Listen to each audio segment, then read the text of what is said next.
membicarakan sejarah Kabupaten Garut, tidak akan terlepas dari Kota Limbangan yang merupakan cikal bakal pembentukan Kota Garut. Peran serta kaum ulama yang menyebarkan Islam hingga mewarnai corak kehidupan masyarakat Garut tak kalah pentingnya. Tak heran sebagian kalangan menilai bahwa Garut dijuluki sebagai kota ulama karena banyaknya sumbangsih para ulama dalam membina masyarakat Garut.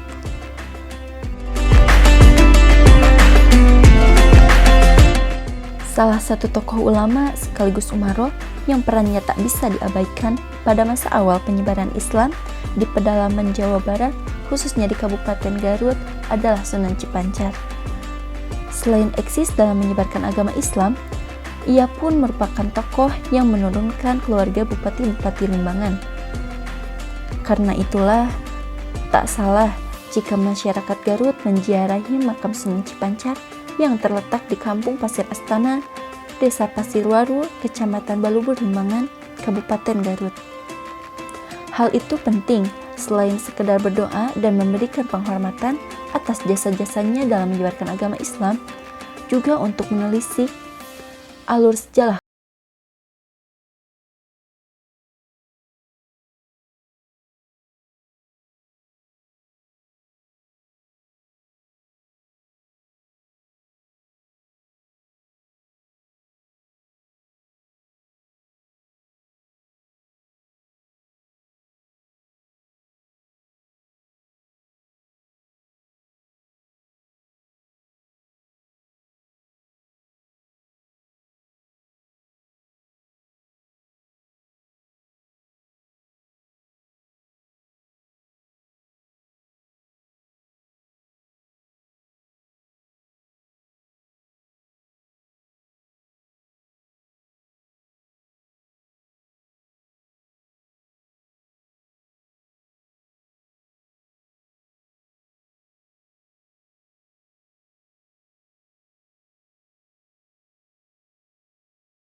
putranya sendiri, yaitu Liman Senjaya Kusuma.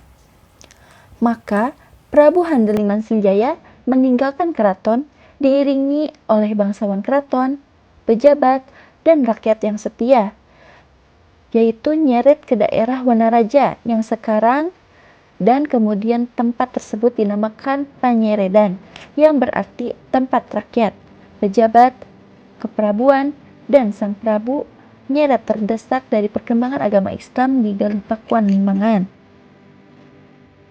Perjalanan Adipati Liman Senjaya Kusuma yang berbeda pandangan dengan ayahnya, terutama dengan hal agama, membuat Liman Senjaya Kusuma terkenal dan beliau memiliki peran yang penting di daerah Limbangan, terutama dengan Islamisasi di daerah tersebut.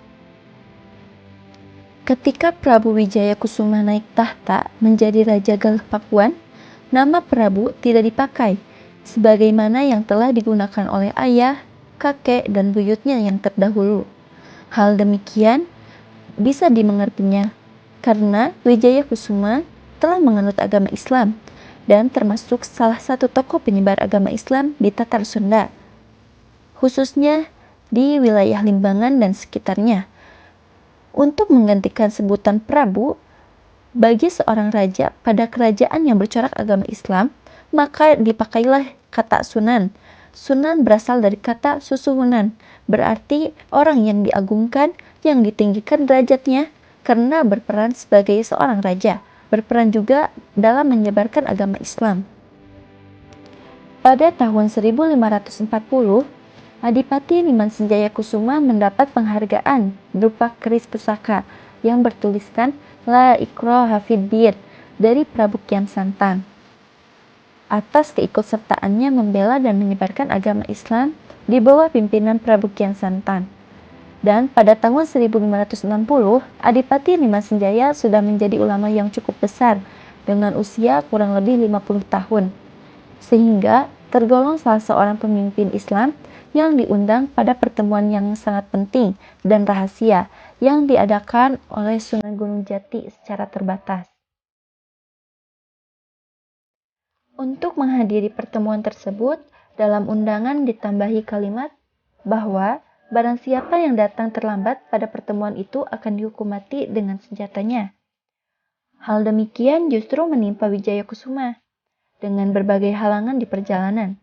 Tentu saja, begitu tiba ia disambut oleh beberapa orang Algojo yang akan melakukan hukuman mati sesuai dengan yang telah tercantum dalam undangan, dan aturan tersebut mesti dilaksanakan secara konsekuen. Menyadari hal tersebut, Wijaya Kusuma lalu menyerahkan kerisnya kepada Algojo.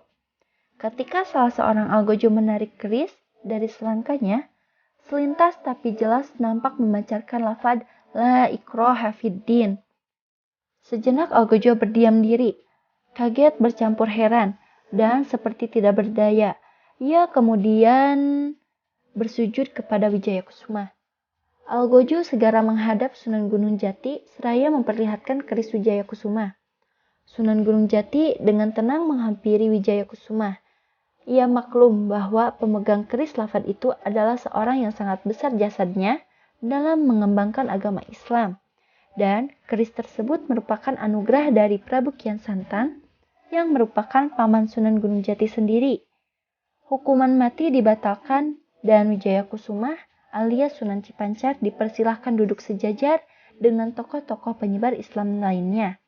Dan Galuh Pakuan telah seimbang sejajar, maka berganti nama menjadi Limbangan atau Seimbang. Tidak ditemukan sumber lisan maupun tulisan kapan wafatnya Wijaya Kusuma, tetapi diperkirakan ia berusia panjang, mencapai usia ratusan tahun lebih. Ketika Prabu Wijaya Kusuma wafat, yang menggantikan adalah putra sulungnya, yaitu Dalem Tumenggung Wangsanagara. Prabu Wijaya Kusuma dimakamkan di Pasir Huut, tetapi 80 tahun kemudian, makam tersebut dipindahkan oleh Dalem Suryakusuma Rangga Megatsari atau cicit Prabu Wijaya Kusuma ke Kampung Pasir Astana di sebelah atas Sungai Cipancar.